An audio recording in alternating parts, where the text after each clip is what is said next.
Good evening. I think we may be welcoming some more people after we start, but we just decided to try to start pretty close to on time, and we'll do that after this. I know some people have trouble finding parking and so on, so you'll know what it's like now that you've been here at least once. My name is Linda Gillison, and I have the joy, just about every year, they tried an alternative form one year, and I'll tell you why I'm sure I'm back this year doing the introductions. And it's a real joy for me because I get to hear 6 wonderful lecturers and meet people from the community and just hear excellent conversation about important topics every year at this time of year. Talk about the bleak midwinter. That was this afternoon, wasn't it? First, I'm going to ask you, if you haven't yet turned off your cell phones, to please do so. And I'm, as you know, welcoming you to the 14th Annual Alumni Association Community Lecture Series. I believe that one of the women who was sort of one of the crafters of this series is here. Kitty Robbins is here. Ann Boone is away someplace where it's warm, I believe. She'll come back in a few weeks. But she planned for us while she was gone, so that was good.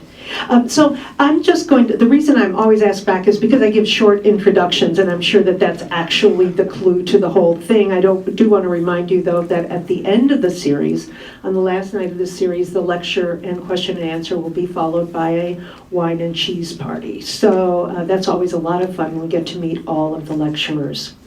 Our lecturer for tonight is Professor Dane Scott. My job is made particularly easy by the fact that he's put his information up here. Thanks, Dane. Dane is the director of the Mansfield Ethics and Public Affairs program here on campus. He works in the College of Forestry and Conservation. We're getting longer and longer names here as things come along. And he particularly researches ethical issues in science and in technology. I asked all of the lecturers to tell me something about themselves that probably other people didn't know and that they wouldn't mind sharing with 250 intimate friends. And also how they got involved in social justice and issues of an ethical approach to this kind of question and so on. Dane told me one thing in strictest confidence, which I see he's also put in the printed program, so Dane, this was not helpful. Is that, but I do think it is kind of an interesting thing that Dane took on the task of becoming a doctor of philosophy, having started his undergraduate degree with a degree in soil science. And he believes he's actually one of the few people who's ever taken that career path. So if you know others, do let us know. He also told me that he was born on a Hopi Indian reservation and that his dad was a teacher there. And that his real interest in teaching ethics has to do with his training in philosophy, although I suspect that there might have been some of that from the Hopi Indian reservation also. So with that, I'm just going to introduce Professor Dane Scott to you. Listen, because he'll be making a couple of little introductory remarks or references to our other lecturers. And then at the end, of course, we'll have our usual question and answer. Professor Scott?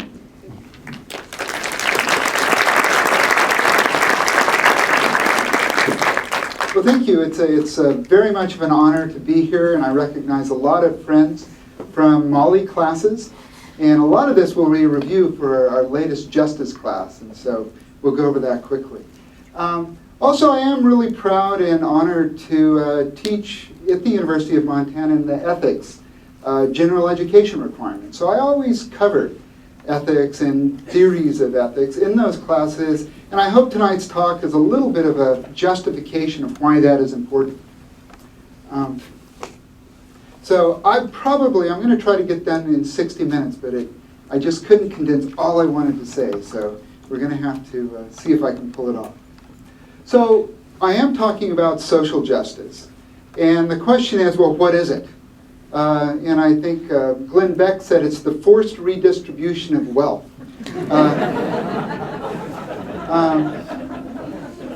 But I think most of us think it's extremely important. But it's hard to actually put our handle on what it is. So in order to answer the second question, which is the topic of my talk here, is can emerging technologies promote social justice by finding solutions to difficult global problems? And I think we face, I was talking to Professor Albert Borgman, and he thinks global ethics is one of the issues that we will be facing in the 21st century. And so, can technology play a role in solving some of those issues? Well, right here is a picture of the American mind. It's a Rube Goldberg machine. If that was Ron Paul, it would look a little different. It would be much simpler. We have up in our heads part of our DNA, if you would, of the American mind, are a lot of different ethical theories from a lot of different sources, from secular sources, from religious sources, and how we put it all together in this sort of confusion when we address social justice issues isn't always pretty. It kind of looks like this Rube Goldberg machine. We have ideas of maximizing utility, right? Ideas of individual liberty, of human rights, promoting virtues. All of those things are in most of our minds when we come up and think about social justice. Just to kind of illustrate that, I have a short YouTube video, thanks to the wonders of the internet.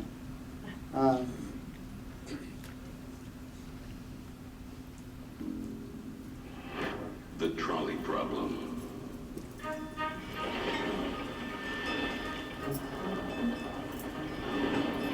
Runaway trolley. 4 men in its path. All of them will die. But wait, you can pull a lever. You can change the trolley's course to another track where only one man stands. You have a choice. Kill one or let 4 die. What are you going to do? I will pull it. I'd pull the lever and divert the train. Yes, I would absolutely pull the switch.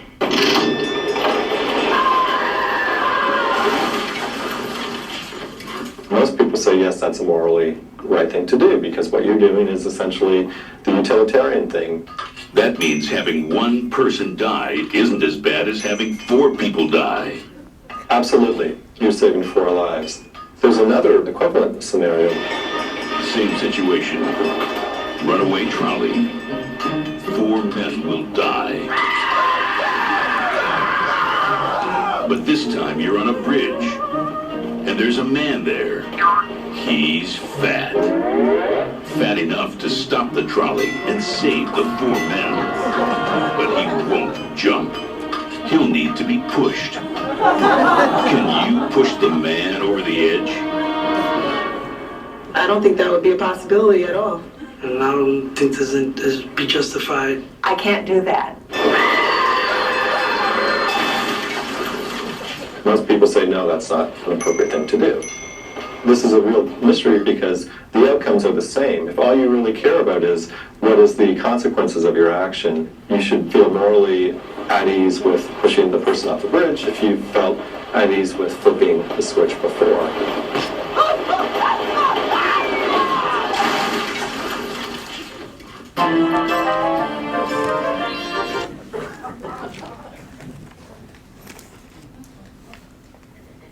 So the point of the trolley problem, philosophers, of course, use these little sort of dilemmas to sort of illustrate the conflicts that we have. I was saying we have this little Rube Goldberg machine in our heads.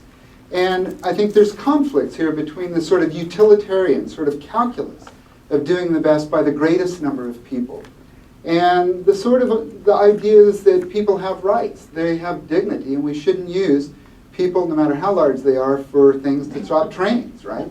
It's a violation of their rights as a person. And we're uncomfortable with these things, and we end up with these conflicting ideas within our sort of moral framework when we make decisions about things. And this is what I think is going on. We're in the midst of a great philosophical debate, as we know from the president's budget, about the distribution of wealth in our society. And some people think that the distribution is very unfair, unjust. It does not promote social justice, while other people have a different conception of social justice, as that which keeps the government out of your business, right? So, you can sort of see these competing ideas on social justice, on what is the just society, at work in our society.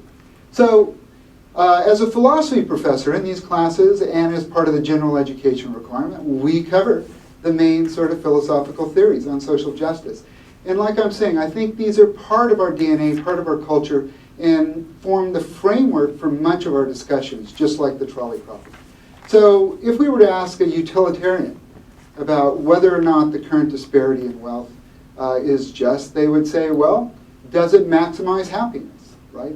The utilitarians sort of conceive of human beings as maximizing pleasure and minimizing pain. That's sort of the ends of life. And our policy should reflect that. The libertarian, well, did it arise without fraud or force? I mean, did things happen legitimately? And so they like people to be free to pursue their own interest. And it's only illegitimate if there was some sort of fraud. It was foul play, if you would. Then the free market, you wouldn't normally think of that as an ethical theory, but it is. And it's were the markets free, and if they are, then they would automatically lead to welfare. And then the liberal, or Rawlsian, John Rawls as a philosopher, would ask, well, does it benefit the least well-off in a society? Rawls will say there can be differences in a society, but only if it benefits those that are not doing very well. And then the virtue theorist is, does it promote the good or the just society? And we'll talk a little bit, very briefly, about these. Jeremy Bentham was the founder of utilitarianism. And his idea was he wanted to bring ethics, down into a scientific discipline, right? And so he did that to remove all the religious and sort of mystical things, and he just took us down to pleasure and pain. And he doesn't look at moral principles. You look at the way the world is, right? So that's how in the trolley problem, they were thinking, right? 4 people versus 1 person, well, easy choice. The consequences of our action mean 4 people live, 1 dies, no problem, pull the lever, right? So we ought to do that, which increases the overall happiness, because as human agents or human beings acting in the world, we seek pleasure, we avoid pain, and so the goal is to maximize that. Well, this led him to some odd things, because utilitarians don't really respect individual rights, as we saw by pushing the guy off the track, right? And so he felt that beggars, because they sort of were unpleasant and they created a lot of displeasure among people, well, they should be removed off the street and put in poorhouses, because the pleasure that would be gained by the mass of society would outweigh the discomfort of being put in a poorhouse. So while utilitarianism has done a great bit for our societies, there is this problem of individual rights, as we saw in the trolley problem. So he called natural rights nonsense on stilts. So the other problem with it, you have to find a common currency. If you're going to do these great calculations, the greatest good for the greatest number, you have to have a unit of measure. What are you going to measure if you're going to do this calculation to find out the greatest good, right? And so it requires this difficulty of finding a single unit that can be spread across society. Right? The next one, and this is going to be a whirlwind tour, so, is the Libertarian. And this is Robert Nozick, a Harvard philosopher, one of the 2 Harvard philosophers to appear in this sort of tour. He writes here something I think most of us would agree with. In other words, I think many of these philosophies have fundamental insights that we find very attractive. Right? He says, a person's life, a person's shaping of his life in accordance with an overall plan is his way of giving meaning to his or her life. Only a being with the capacity to so shape his life can or strive for a meaningful life, right? So the general idea here is that we don't want people telling us what to do, right? I think my daughter was a bit of a libertarian when she was a little kid, right? Very little. She said, I want to do it, right? There was no hope of her pulling this off, right? She just couldn't do it. She was too little. But she wanted to do it herself, right? And so there are some problems, though. Some of the ideas here, though, is if we're answering the question, is the current distribution of wealth unjust? Well, we would ask, well, how did it arise? They have a sort of historical principle of entitlement. You're entitled to it if you got it fairly, right? If you went out and you merited it on your own. The other things is, I think you've heard these mottos for no paternalism. We don't want the government telling us what to do, because that would interfere with our individual liberty, our right to determine our own life. And no legislating morality, and no redistribution of wealth. And then, of course, John Stuart Mill's principle, no harm. Your liberty is yours as long as you're not harming other people, right? Now, there are some problems. These penguins over here, this flock of penguins, and we have one in the back singing, "I Gotta Be Me," right? So there is a little bit something, we do owe a lot to society. And I think the libertarian sort of view of things doesn't take into account how much our debt to other people we owe. So we owe debts to those who contribute to our liberty, and we are not wholly responsible for our own successes. Now, we've all been watching the Republican debates for a long time, so I don't need to dwell on market theory for very long. It's been talked about. But it is an ethical theory, and oddly enough, we have an odd combination in this ethical theory. And that is, we have this sort of libertarian tendency of not being interfered with, combined with this utilitarian sort of goal of maximizing welfare. You wouldn't think these things would go together, but they do go together and form this theory that says as we pursue, our own benefits, everybody will be the better off. Well, it does appeal to a couple of things that we all like, right? In those insights of freedom from libertarianism and the welfare from utilitarianism. But it does have some problems, that market choices are not always free. And in the case to the right here, you have this example of surrogate pregnancy. In India, you could, in Europe and other places, they are hiring women in India to carry children for them to term. Now, are these women in an economic position that they're making a free exchange, right? And is it the case that certain goods should just be left out of the market, right? So those are just a couple of the problems. John Rawls, our second Harvard philosopher, he wrote a very famous and influential book, at least in academia, on justice. And his conception of justice is he recognized that life is not fair, right? That where we are, our position in life, the advantages we have, we really didn't do anything to merit those advantages. The fact that you went to the university, or the fact that you inherited funds, or many of the benefits in life we don't really deserve. And oftentimes we structure our society around the fact that we prejudice toward ourselves, right? That we might do well. So he says, well, we should, if we're going to make a social contract, and we're going to organize society, it should be done fairly. And so he comes up with this idea of a veil of ignorance. It's a thought experiment where we imagine that we don't know our position in society, don't know whether we're going to be male or female, rich or poor, what race we'll be involved with, or anything, right? We don't have knowledge about our position in society. And given that, what sort of principles would we choose to govern society? He thinks we play it safe. He thinks that the logical and the way to go about this is to choose a position in society or choose laws that govern a society where the least well off in a society is the best off. In other words, we're going to play it safe in the kind of society that we create. So he would allow for differences in a society, but only if they benefit those in the society that are at the least advantaged. Right? And he thinks that's the logical thing for people to do in order to play it safe.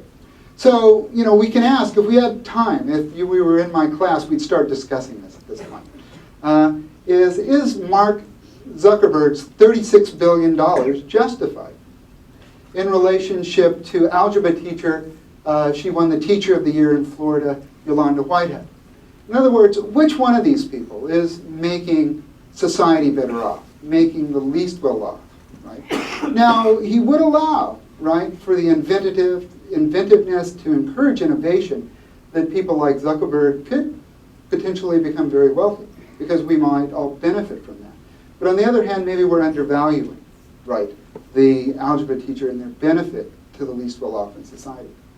So there are some problems. The one that jumps to mind is motivation, right? If we want to encourage people to be innovative, to motivate, to make society better, we might want to reward them for it, right?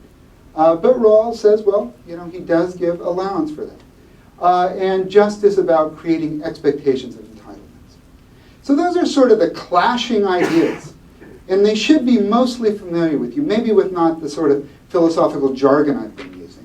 But you should sort of recognize these ideas bouncing around in your head. And they form or frame the debate that we have over social justice. Now the last one is I have another video. which talks about creating a good or just society.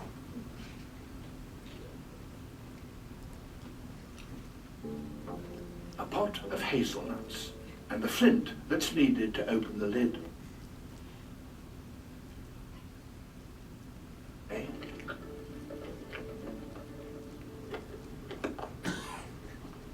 Ted gives Vulcan a white chip, which can be exchanged for food, in this case, a dried biscuit.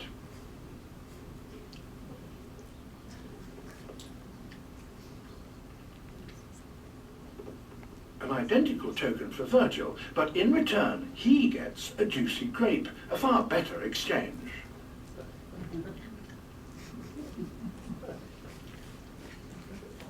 Virgil is back for seconds, but this time, Vulcan sees him get the grape. He now expects one too. Biscuit? That's not fair. Virgil's back again. Another grape.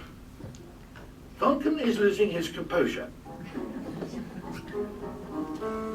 This injustice is too much. He was happy with biscuit, but that was before Virgil got grapes. Now he'd sooner have nothing than be shortchanged. It's a point of principle.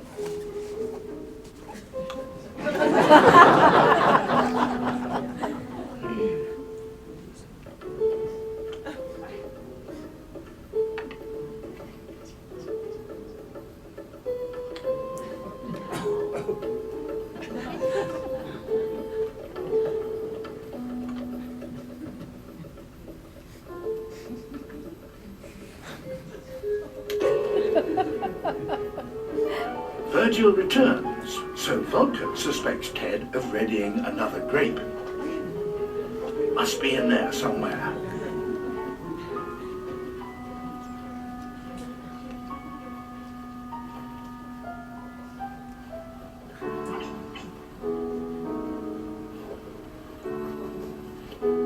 At last, a succulent grape.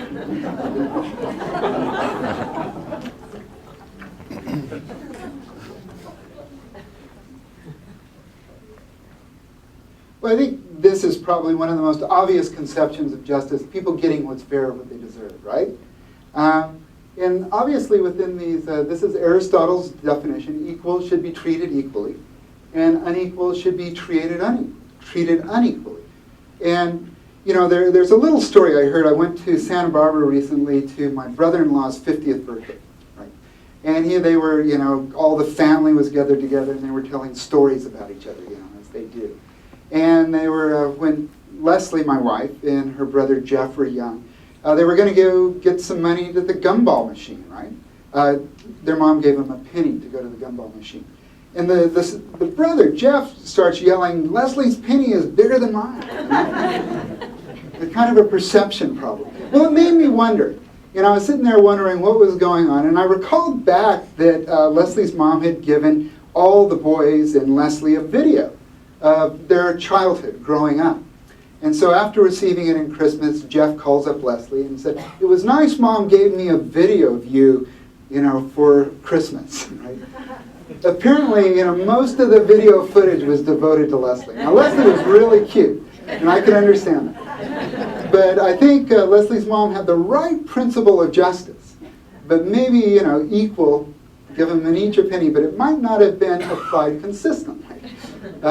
And so the culture, now it's hard, we all know as raising kids, as being in workplaces, that it does require a sort of judgment to give everybody what they deserve.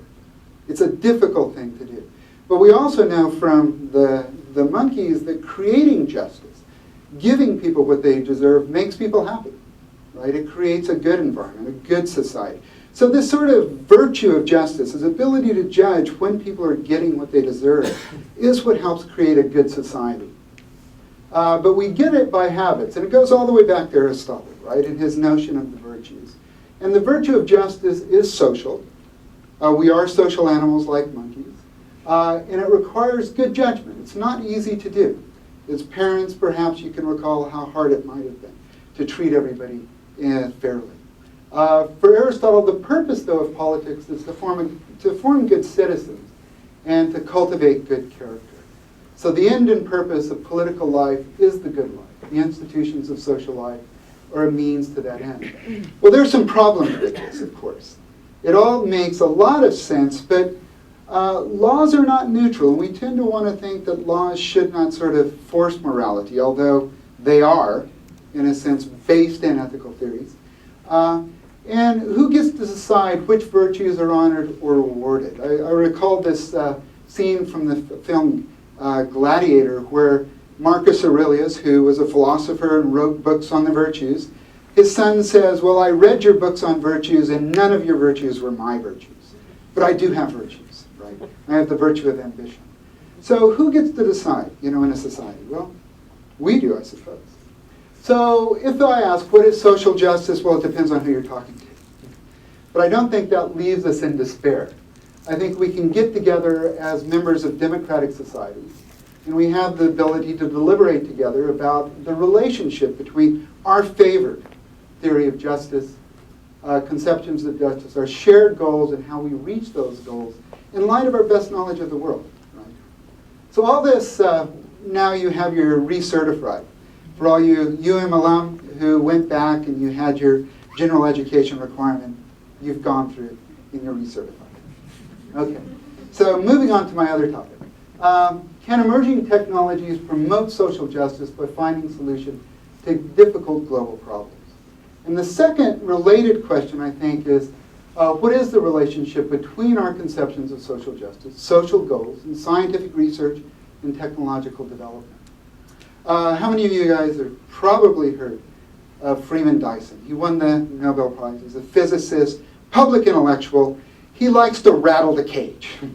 He is a contrarian. And he came out, a couple years ago, I think in 2010, with a contrarian essay in the New York Review of Books on climate change. But he asked the question, I think it's a very serious question. I'm looking for ways in which technology may contribute to social justice, to the alleviation of the differences between rich and poor, of the preservation of the earth. And he wrote this book, which I found interesting, called The Sun, the Genome, and the Internet. And he's arguing that we have the tools.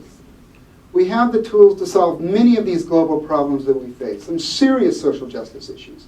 And those issues are the sun, where we will get energy, the genome, our ability to manipulate genetic engineering, or to manipulate DNA molecules, and the internet to control information. Can everybody hear me? Am I good? Okay. So he says, I'm not saying that technology drives, I am saying technology drives ethics. I'm saying that poverty can be reduced by a combination of solar energy, genetic engineering, and the internet. And perhaps when poverty, there's this connection between population growth, stops increasing, the population will stop exploding. So that's his theory. I'm saying the opposite, by the way. Ethics drives science and technology. Although there are nuances here, and much to be discussed. So we all know, anybody who knows history or familiar with the polio epidemic, that science and technology can promote and often does promote social justice. We had this horrific scare of polio, where parents were afraid to send their kids out. And it wasn't prejudice toward the rich. This technology helped everybody. We can find other examples: clean water, sewage treatment, vaccinations, antibiotics. So we have a lot of indications, but the record is mixed. And in fact, we know there is a reaction against science and technology.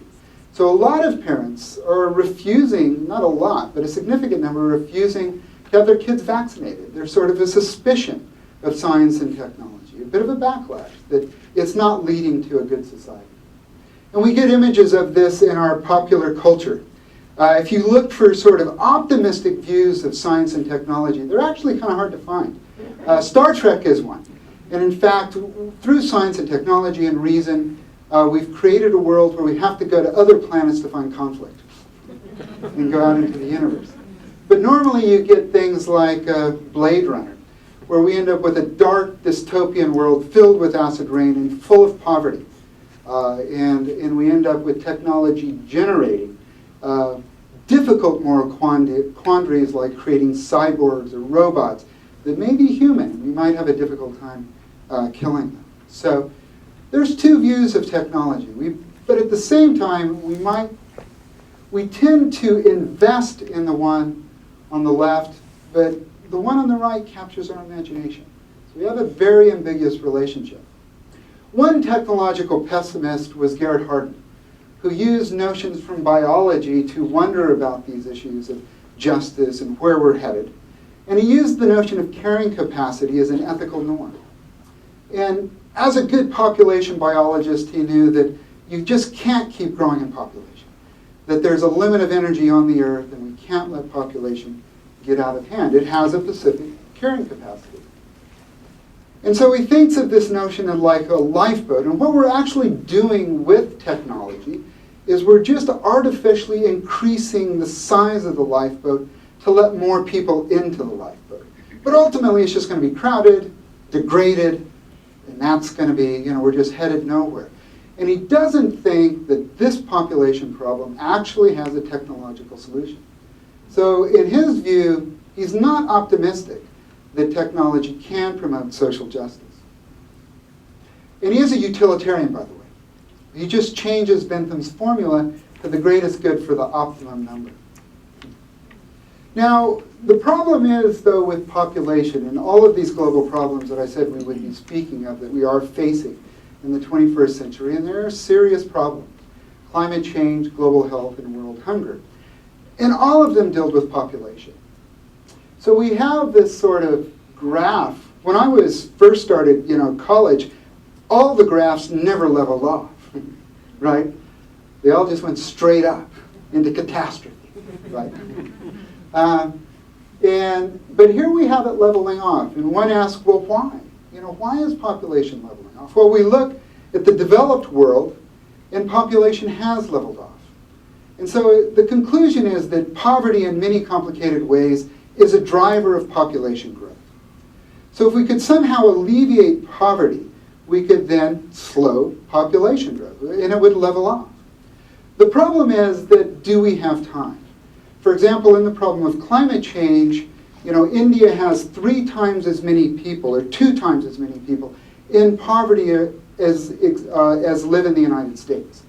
So if those folks are trying to, get a decent living, to remove themselves from poverty, that's going to work against solving the problem of global climate change if they start burning coal and other fuel.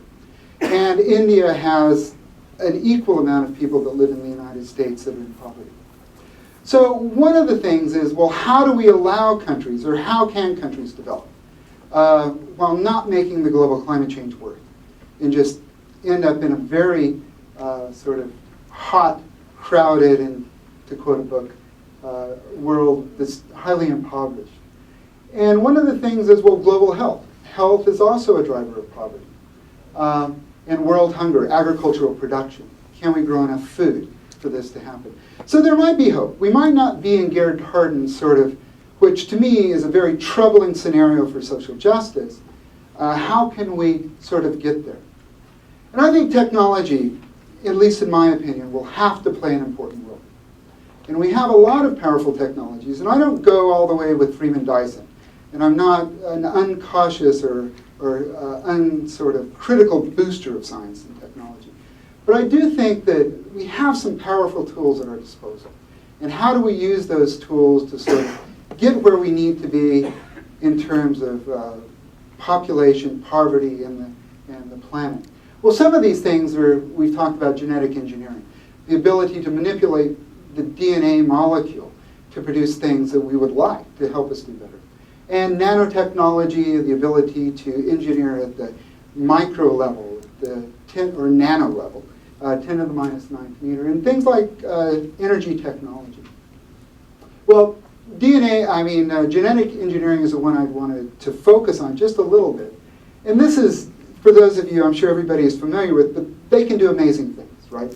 We always wanted we were fascinated by what we could do with spider silk, this amazing substance. You can't get it from spiders very easily. Well, you can. What they did is they took the gene that produced the protein that created the spider silk and put it into the DNA of a goat. And so when you milk the goat, that protein is there, and then you can extract it, and you can get spider silk, right? So it's a powerful technology, but disturbing.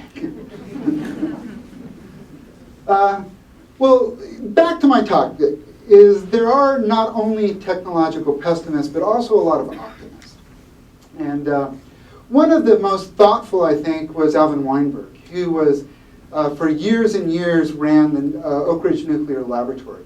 And he wrote books and thought about science, technology, and society. And he actually coined some very important terms. One is big science, and the other one is technological fix. And the other one was a Faustian bargain, talking about nuclear energy. So he said society would hardly survive more than many generations without the fantastic developments that have come out of big science. The whole future of our society depends on the continued success of science and technology. Again, this is a controversial topic, and we are of two minds now about the role of science in society, but not Weinberg. I mean, and again, what he was talking about with big science was something like the Genome Project, where you have this large coordinated effort of scientists aimed at solving one problem. Or we could talk about, as last week we had a speaker talking about geoengineering, a technological fix.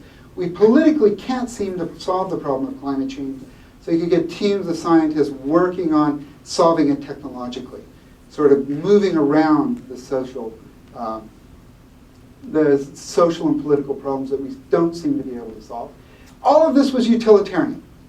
As you know, Gifford Pinchot, the founder of the Forest Service, guided Forest Service policy on utilitarian principles, the greatest good for the greatest number for the longest period of time. And this did much good. Before Pinchot took over, you know, it was the rich enriching themselves from our natural resources. And the same with big science. So in agricultural research, it has been utilitarian, and it has been governed by big science since World War II. And so you get this idea of, well, what is the unit of utility that they're using? And it's production. So if you're a scientist for many years working in agricultural research, one of your goals was to increase agricultural production. And that is a utilitarian benefit for society because it increases food. And we owe a lot to that. The low cost that we're paying for food is due to this great effort of big science to increase yields. And one of the people that is most famous for doing this is Norman Borlaug, who in the 70s developed dwarf wheat. And India was on the verge of, you know, mass famine, constantly on the verge, that they just couldn't feed the population in the country. And this technology was imported to India. And now India is capable of feeding itself. You get this graph here of the beginning of the Green Revolution. And then you see how yields rise until today when they're stagnant. So all the benefits, that technology is leveled off. And we're not getting many more benefits of it. And the other thing is it came with severe cost. If you're solely focused on production, you miss a lot of other important things. And so as you're worried, as you know, there's a loss of biodiversity associated with industrial agriculture, soil erosion, air pollution, aquifer depletion, and human health. Right? All kinds of sort of things that weren't figured into this very narrow view, of utilitarian view, of increasing production. Well, Borlaug, the last couple of decades of his life, was a champion of biotechnology because he felt that, well, all of the problems that we created with the Green Revolution and industrial agriculture might be able to be solved with another technology, right? And he felt that that was what was going to be the next big thing. The other sort of problem, we see that with productionism and the sort of utilitarian philosophy that was driving the technology, we ended up with another problem. And many of you that grew up in rural communities around the United States know that they're not what they used to be. The rural communities and small farms have been hit very, very hard. And a lot of this was an indirect effect of adopting these sorts of technologies. And we got in a sort of situation where the first adopters of the technology increased yields. And as yields went up, cost went down. And as cost went down, you had to grow more. And as you had to grow more, you had to adopt more technology. And in order to get that technology, you had to get loans from the bank. And it drove small farmers out of business, which devastated small communities. And we have this graph here where the number of farms goes down, but the size of the farms goes up. But we did pay a cost in the loss of community life. And this loss has been chronicled and argued about by Wendell Berry, and I recommend that you read him. But he takes a very virtue ethics approach to this. He says that these small rural communities following Jefferson, these sort of agrarian communities, were sort of incubators for the virtues. They created and helped create a good society where good values that supported our democracy were sort of nurtured. And we've lost something very important in this sort of technological revolution in agriculture and agricultural policies. So utilitarianism did a lot of good, fed a lot of people, but it missed a lot. So what I'm arguing is, unlike sort of Freeman Dyson, that utilitarianism drove the technological revolution. It was a philosophy behind it, much like it was the philosophy behind the Forest Service for many years. However, it led to many problems because of its blindness to individual rights, its blindness to environmental values, its blindness to the importance of rural communities in creating cultures that would lead to a just society. Now that changed. The change from utilitarianism to sort of a market philosophy driving technological innovation happened in the 80s. And you get this transformation. And it happened largely during the Reagan administration. And so we get a different philosophy guiding technological advances. So to an important degree, and not all sciences by any means, but certainly biotechnology, intertechnology, and things like nanotechnology. To an important degree, free market morals has replaced utilitarianism as the ethics that have been driving important areas of science. So a lot of this happened due to a series of laws. And what these laws did is they allowed science to become a real moneymaker. I think there was a sense that Japan was outdoing us. We were more innovative, but Japan was better at putting this technology and making money out of it. So all of these laws brought big science into the market during this period. One of the most famous is the Bay-Dole patent and trademark, and that allowed innovations that were publicly funded to be patented and then put into the market to make money. And that changed universities a great deal. So here we are, we're wondering, we have this great innovation of biotech corn, and it's patented, right? And a lot of social problems. Now, a lot of the problems with biotechnology has been overregulation, and that's because it's been brought into the market in science and technology under this sort of philosophical vision. So there's really only a few biotech crops, and they're just a few created for very large crops, soybean, corn, and cotton, which is everything. And it's usually herbicide tolerant, where you can spray Roundup Ready on it, or where it has pesticide in the leaves, using a protein from a bacteria. Okay? The problem with that is it ignores a lot of crops that the poor use. So if this technology, and it's arguable we want to go this way, right? People could disagree. But if this technology is going to benefit the many poor people and promote social justice, it's not set up to because of this ethical system. Right? There's this thing known as orphan crops.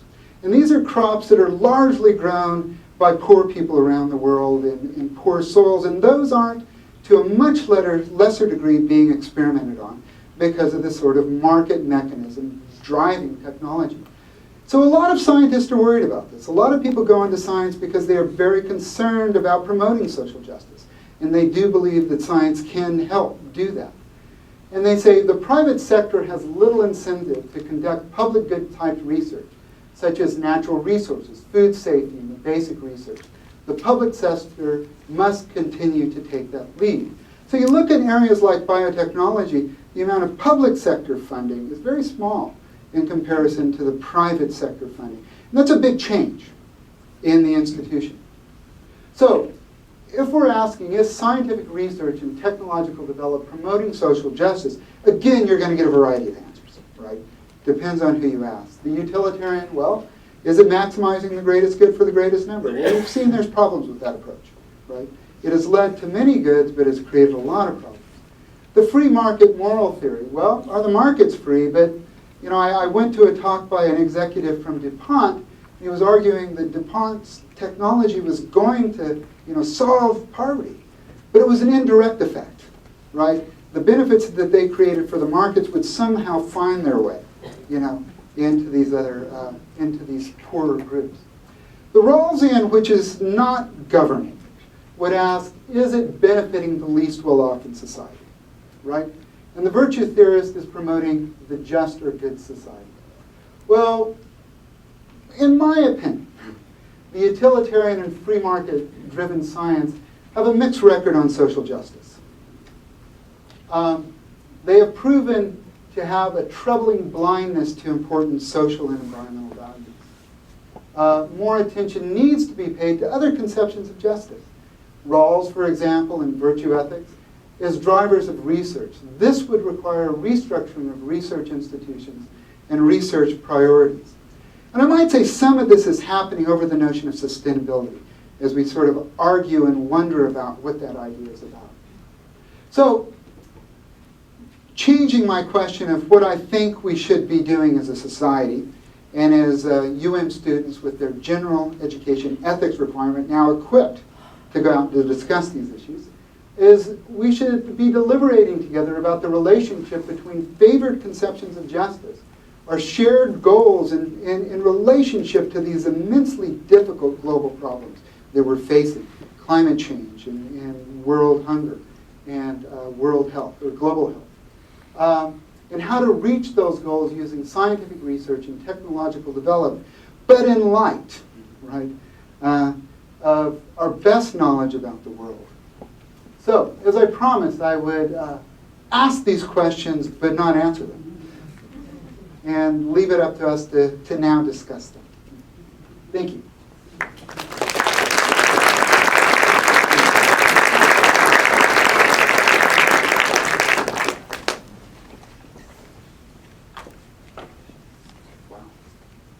I'm really glad you brought Socrates back. You would have been upset if you finished with Aristotle. Yeah. I love these old guys. Okay, so I didn't know them personally. They were alive. Okay, so now we have our typical time for questions and answers, and Jay and Susan are going to have microphones.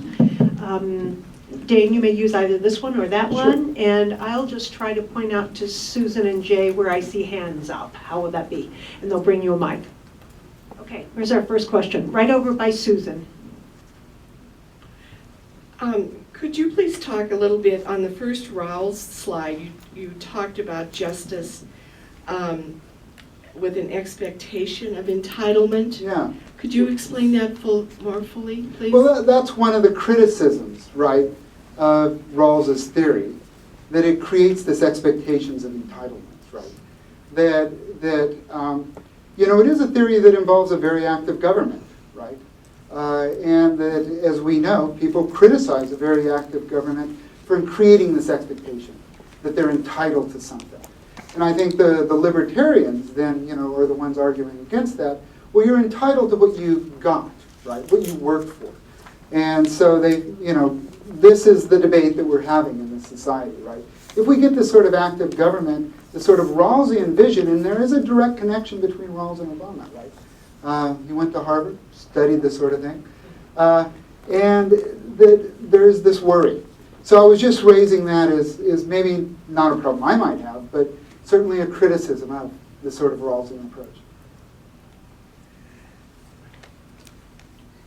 Hello. Hello. My name's Will. I just got back from a 3-day summit in Olympia about the western half of the United States Occupy movement. Yeah. I'm curious what your opinion of that is, the Occupy movement in general, and I'm very curious what people's overall feel for what's going on here in Missoula is, because man, did I meet some people this weekend. It was the most exciting thing I've ever done. And I would encourage every single one of you, if you give a shit about the questions being asked here, to get involved with Occupy, because this is all it is, this debate. Thank you. I'll let some other people here respond to that, but I think it's extremely healthy, right? I think the point of my talk was that's what we do if we're living in a democratic society well, right? We have these different insights on, how to shape society that we're working with, right? That I just sort of very briefly introduced. And it is a philosophical debate on what a good society is, what a just society is. And I see the Occupy movement and the sort of vigorous debate we're having on both sides as a sign of health. Now, remember I put up that Norman Rockwell slide was next to mine, where we're having this calm, civil debate, and everybody's being quiet while everybody speaks. Well, that's not what it looks like, right? It's much messier than that. But I'm okay with it, right? I do think it's a very healthy sign. And I think these are important issues with huge consequences. And I think one of our missions here at the University of Montana is to equip people to move into that argument well, right? Because we know it can go poorly and lead to bad decisions. Right?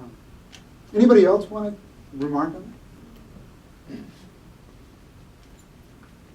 I was worried that I wouldn't get through all my slides, and so I maybe went too quickly and had too much time. May I just ask you a question? Sure. What do you make of, how could we think about this decision by the Supreme Court, I think only today, to review the Texas case about race as a criterion for admission to the University of Texas? Have you heard about that? Sure, yeah. So, how would each of these systems sort of approach that question about how you get into the University of Texas? Well, that's a good question. Well, I don't know if I wasn't prepared for that question. Yeah. Just so it's on the mic. Yeah. That was not a question. Oh, the question was that I'm not going to try to tackle because I think it's an excellent question that we could all talk about. Was the Supreme Court, I believe, reviewed a decision? Yeah, go ahead. I just heard today that the Supreme Court has agreed to review a decision about the appropriateness of race as a criterion for admission into a public university. And I think in 2003 they decided about that. That was when Sandra Day O'Connor was still on the court. Yeah. Now it's quite a different court, and people are expecting a somewhat different approach to this. And the question is, how can race be weighted within along with other criteria? So my question was, what would the arguments be for this or against this? Well, what do you guys think? Is this a good idea? Did they review this? What do you think? I mean, let's hear the argument. You guys have opinion? Yeah. I don't know. I was just wondering myself that I really don't know much about that. The decision they made originally, or are you? Well, one of the questions is does it violate justice, right? We are sort of it is a reparation for past wrongs, right? And each one of these theories of justice would inform how people think about this, right? And the utilitarian, of course, they don't have these sorts of is this absolutely right or absolutely wrong? Let's look at the consequences, right, of how this might play out. And so they would look at, well, would it promote the greatest good for the greatest number of people? Now, it wouldn't really matter if maybe some people who are equally qualified don't get in, as long as it sort of increases the general welfare, right? If there's a group of people in these reparations, might increase the overall happiness of everybody. So that's how they might look at it. Well, the libertarians would have a problem with this, right? Because they would want it to be done on your merit, right? If you're going to be put into this sort of university system, you should get there based upon your effort. And it should be blind to anything else, right? With the exception, as long as it was a fair process. But there's all kinds of complications with whether or not it was a fair process, right? That could be discussed about, in terms of this. So there were, I think the libertarians would probably not be happy with this, but there would be room for argument, right? Now, the Rawlsian would not have a problem in this sense, that if these people are from a disadvantaged group, right, and we could ask ourselves this question, would this sort of policy, right, benefit the least well-off in society? And if we could say yes to that, well, then yeah, we could move forward with this policy, right? So, those are at least a few answers, right, of how that might play out. But I think it would be it would be an interesting question, but it's a deep question of justice, where these sorts of conversations and discussions will happen.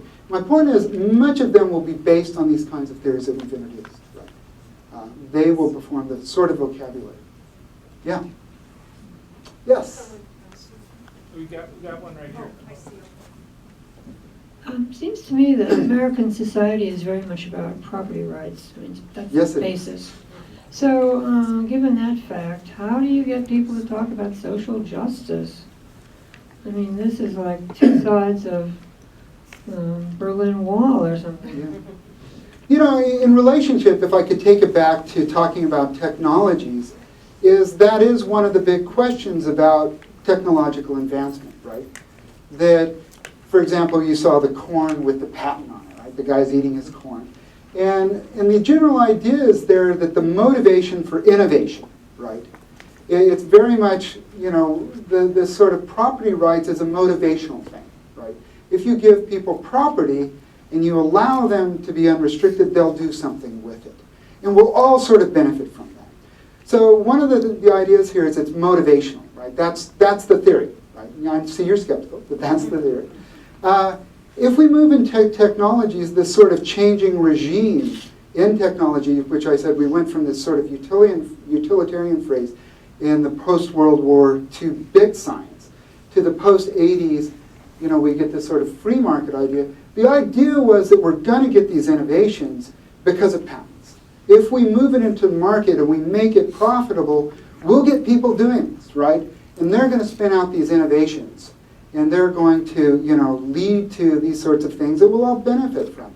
But there is problems with that in terms of social justice, and we can see it in health medicine, right? We have this sort of, free enterprise medical system that's generated, wonderful drugs, some of which we don't need, some of which are fantastic. But those drugs, because of the patent system, have a hard way finding it to some people who really need them. They simply don't have the money. And so that's a deficit with this model working towards social justice. And it could be the same thing, and that was the point I made with biotechnology. If we have this sort of property rights motivation, the sort of ability to have patent is driving motivation because it will give you wealth, which will motivate you to innovate, there is a problem because many of these innovations won't find their way to where they're needed. Climate change is an extremely important example of this. We could have lots of innovative energy technologies, but where these energy technologies are where poor people are and where poor people need to develop economically. So if they can't afford these technologies, then they'll be using cheap coal, right? We had, during the economic collapse, our speaker last week was talking about this, there's a little dip in carbon output during the economic collapse when our economy sort of slowed down. We quit putting up carbon. Then it went up really fast. But the economy hadn't really recovered. Well, what happened is people switched to cheaper forms of carbon-intensive fuel. And that's what's going to happen with India. And that is what's happening with China. So if, the free market sort of patenting of energy technology could be a barrier to this. So that's why in climate change, an essential sort of ethical issue is technological transfer. Right, given the sort of free market regime we have. Did that shed any insight? Yeah, we could go on all night about that. Yeah. Well, I think we should go on all night because I think I was listening to this show on Charlie Rose last night. And they talked about presidents, right, you happen to see that, and how they set the discourse, right? And they said the discourse on this free market was set during the Reagan administration. And it really hasn't changed since, right? And perhaps that's an important conversation in light of some of the problems, at least in this talk, that technology, and getting the technology to promote social justice. Right? So it's an important conversation. Right? Who back here owns the microphone? Oh, there he is. Since we all agree that our Earth has finite resources, yes. Couldn't we argue that the findings of big science are simply prolonging our eventual demise? Yeah. Yeah, well, that was Garrett Hardin's point, right? That we're all still in this lifeboat, right? Now, that may be the case. I don't know. But like I said, for me, in terms of social justice, personally, that raises a lot of problems, right? I think that Garrett Hardin, in his sort of lifeboat ethics, in my sense of social justice, really conflict, right? And so I see some hope in that graph, and that was part of the point of my talk, is that graph that development does, people start, they quit having as many kids, right? And that is the case in the United States. I mean, I'm getting ready to think about putting my son through college, and I'm glad I only had 2 kids. If I had any more, I'd never retire, right? And so the general idea is that poverty does drive, to a large degree, population growth. And I don't agree with Freeman Dyson on a lot of things, but he does see hope in somehow this development curve, if people become wealthy. Now, this also presents a problem of can everybody become wealthy with these other things? So, I really say we've got a lot of problems. And part of the point of this talk is technology, may have some answers. But given the sort of ethics that's driving technology now, will those answers actually help us to the degree that they need to? If I could follow up on that. Absolutely. Just a little bit. What assurance do we have that that leveling off will occur before the carrying capacity of the planet has been reached? Not much. I think it's a hope. I've been to talks by people who do demographics and read the articles. I am no expert. But I think the hope, at least in that graph that I showed, was that in developing countries, or developed countries, it has leveled off, right? So if you look at places like Spain, Italy, the US, if it wasn't for immigration, population growth has leveled off, right? And so I think there is a hope that the pattern would continue. But I don't think there's any guarantee, right? We're driving this ship and it's out of control. Right over there in front of you, Jay.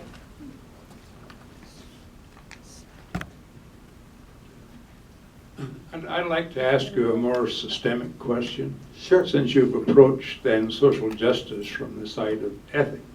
Mm-hmm.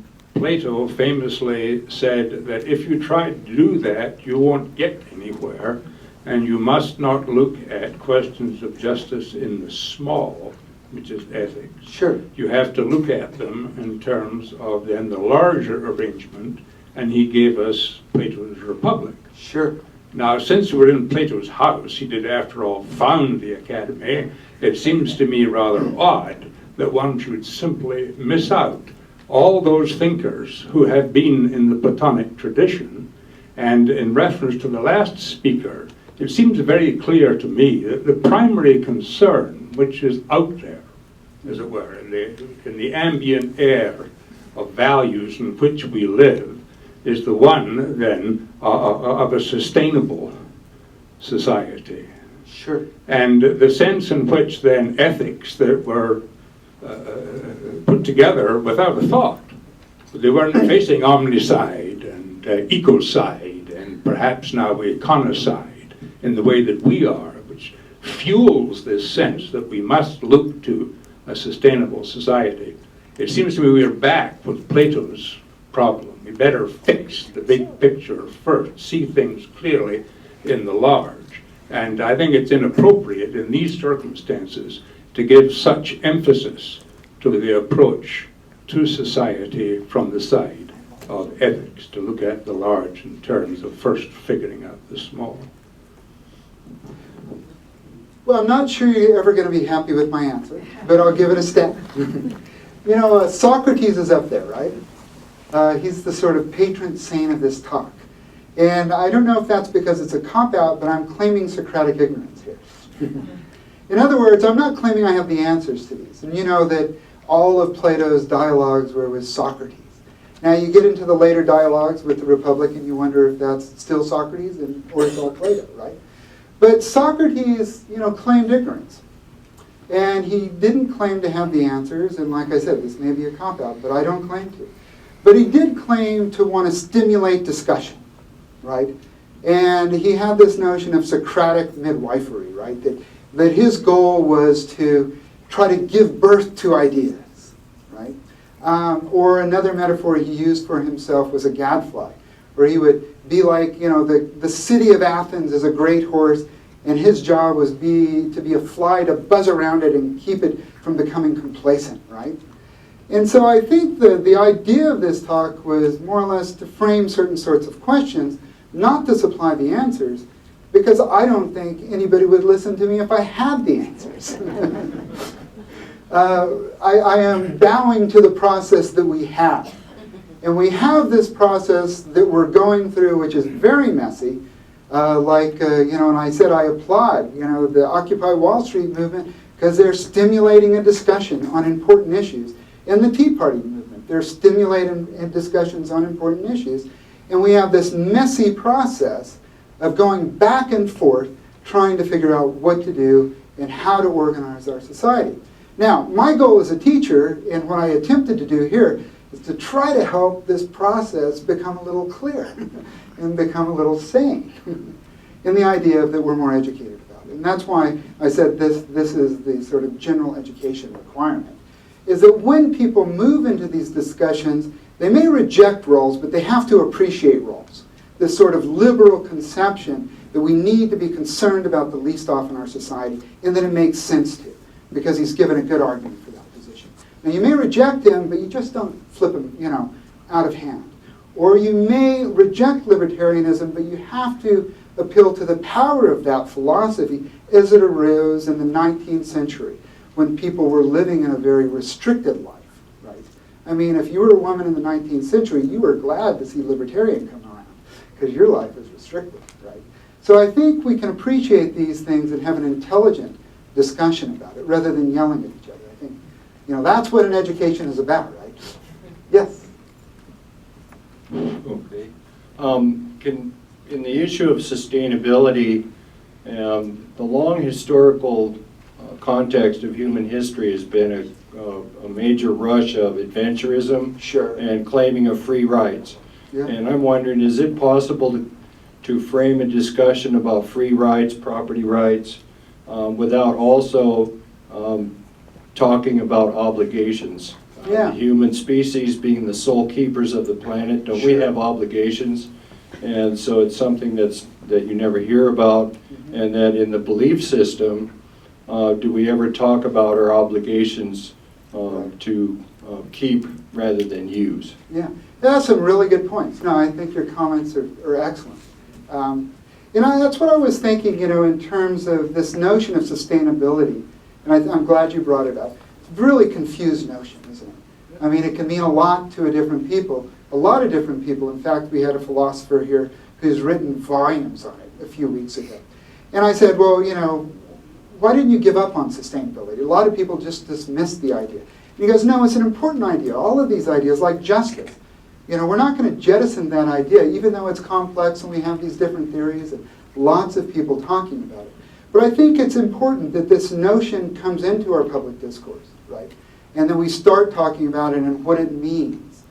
And I threw that slide of Wendell Berry up there, right, about agrarianism and the importance of small rural societies. And this other philosopher who was here visiting talked about the importance of these agrarian virtues. But he goes, agrarianism just doesn't ring with the younger generation nowadays, right? Doesn't motivate people. But I was thinking about what he said, and I think this notion of sustainability might be arising, because you get sustainability connected to the local foods, the way we grow food, our obligations to land. And you start seeing some of the agrarian themes and some virtues associated with living a sustainable lifestyle.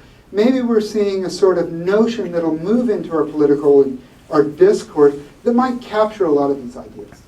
And you also see within science a lot of notions of how do we use science to create a sustainable society. Is biotechnology actually going to help us achieve a sustainable society, or is it going to work against it, right? And so I think this notion of sustainability you point to, with its notions of obligations and virtues that might be associated with, is hopeful, I think, that we can sort of bring these ideas into our public discourse around this idea, just like many of these important ideas were brought into our discourse over the notion of justice, right? And it's going to be confused, but that's okay. I mean, we're people. We're confused.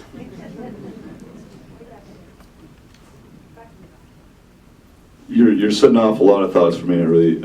I appreciate the discussion. I do want to say to everyone here, I have an opinion that it is your duty to be in dialogue with your citizens, and everyone in this room should be participating in the Occupy movement or debates along these lines with the people you know and love.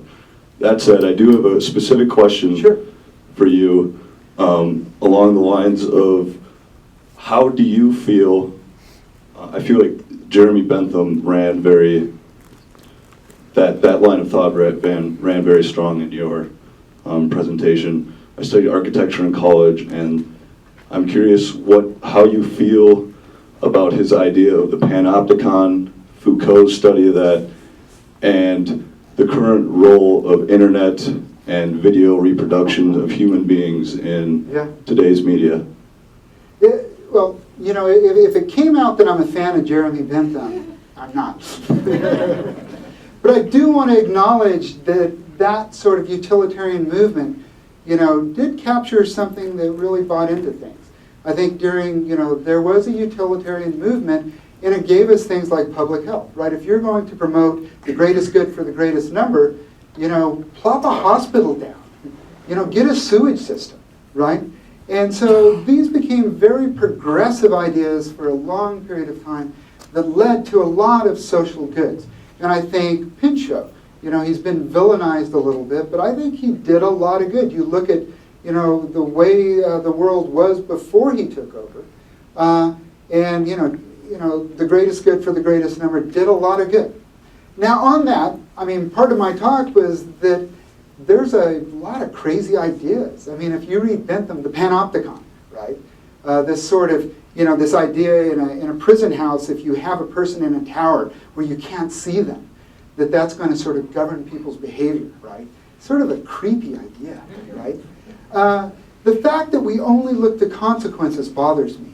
I think there are some things that are just wrong, right? I sort of am a true believer in human rights.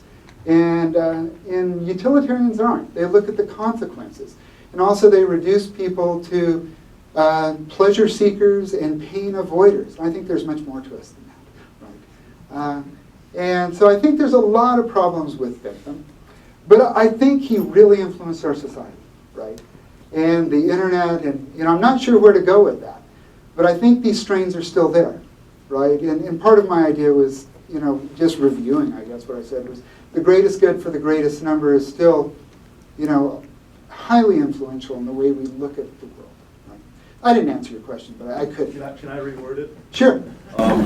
Do you feel that everyone in this room agrees on hundreds and thousands of things that we could be doing differently, and that the only reason they aren't is that if they feel like they rise up, if they create a little news, we live in a country ruled by a domestic army and a corrupt media, and if you mess with it in any way, they can take away your life. The surveillance is there, the technology that is there, and for the first time in human history, every person in this room, whether or not they're being surveilled, is aware or has some psychological phenomenon going on in which if you rise up, if you challenge things, your private life is over.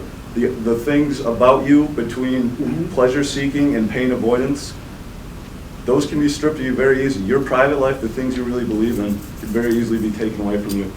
What is your intuitive gut feel of that psychological phenomenon in relation to the need for a social movement today? I think that question was harder than the first one. Now, I appreciate what you're saying, but I don't know if I could fill it. One, I couldn't hazard a guess where folks are coming from. But I do appreciate what you're saying. I do think, there is this sort of worry. But I really couldn't fill that one. But I appreciate you getting it out on the table, right? Yes? Some first-hand experience. I'm an architect from the Bitterroot Valley. I sat on the county planning board for 3 years. tried to promote values of why we should be engaging a world plan, world resource assessment, an understanding of how much resource there is and how we're consuming it. And what I found was I stood on the street with my sign, and you know, it got so scary that I had to back out.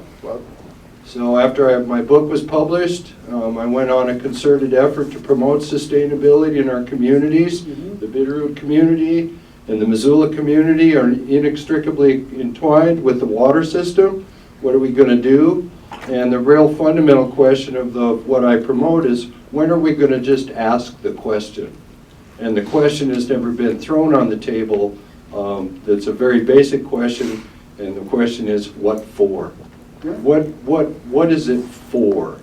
And so with the scramble to dominate the planet, we have belief systems that are horribly steeped in superstition, magic, mojo. We teach our children to be afraid. You know, what's up with all these things? Where's the question? So you're indeed right. And you.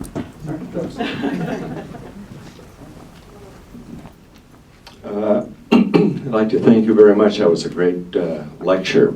And I think I'm in the medical field, and it seems that much of what's discussed is apropos to the current thinking in healthcare systems. The greatest good for the greatest number, or greatest innovations in medicine are actually part of the market system where innovations are being created that everybody cannot afford. And I'd like to ask you, what is your impression as to the administration and how they're looking at trying to form a medical system that that they would agree with? You know, it's tough going, isn't it? This sort of utilitarian and free market approach is very much entrenched. And, you know, I don't know if I could comment exactly, you know, on you know, our current administration. I don't think I have enough knowledge to give you, you know, a clear answer. But, you know, I'm glad that you feel the question, you know, and you sense it. But I do think, you know, they are trying to bring these ideas in, right? These other Rawlsian, you know, will these things benefit, right? These technologies the least well off in society, and how do we get the technology there?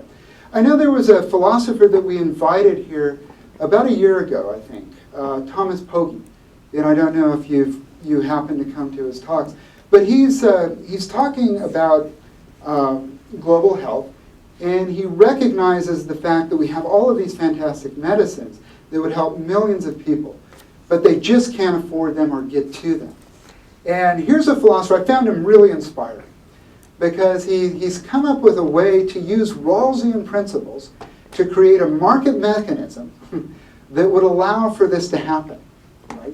And so he wants to create, and I don't remember the details right, but I thought it was a very provocative idea. His name's Thomas Pogge, and I can give you the references. But he talked about an idea of where we use a different measurement for rewarding companies.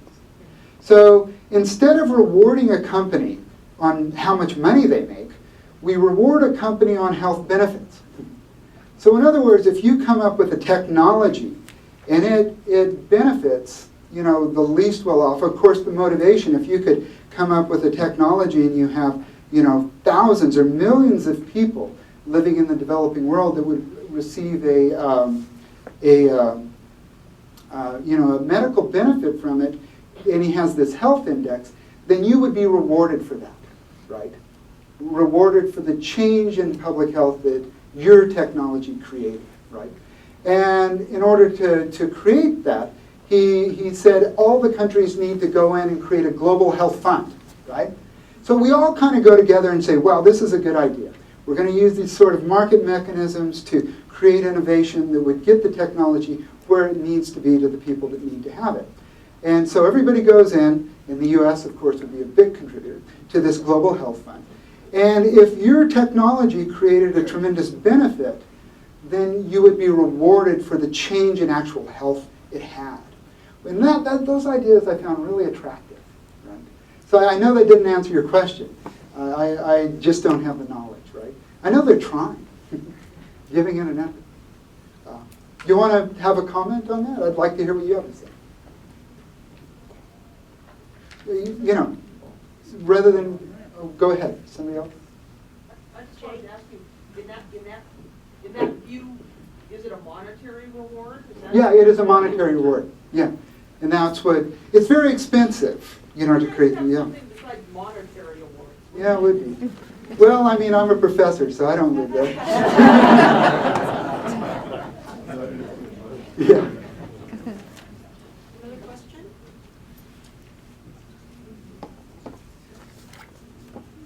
Well, thank you. Oh, well, is there anything? I saw some people getting it. I think it's almost time for us to go, but I do want, before we leave, if you are one of our speakers in this series and you're here tonight, would you please stand up? Get back in here, Rebecca. Okay, so we have Dick Barrett, who is going to be on in 2 weeks. We have Rebecca Bendick, who's going to be on next week. We have Daisy Rooks, who is on the week after that, I believe. So thank you all for coming, because we really like this kind of interaction. Thanks.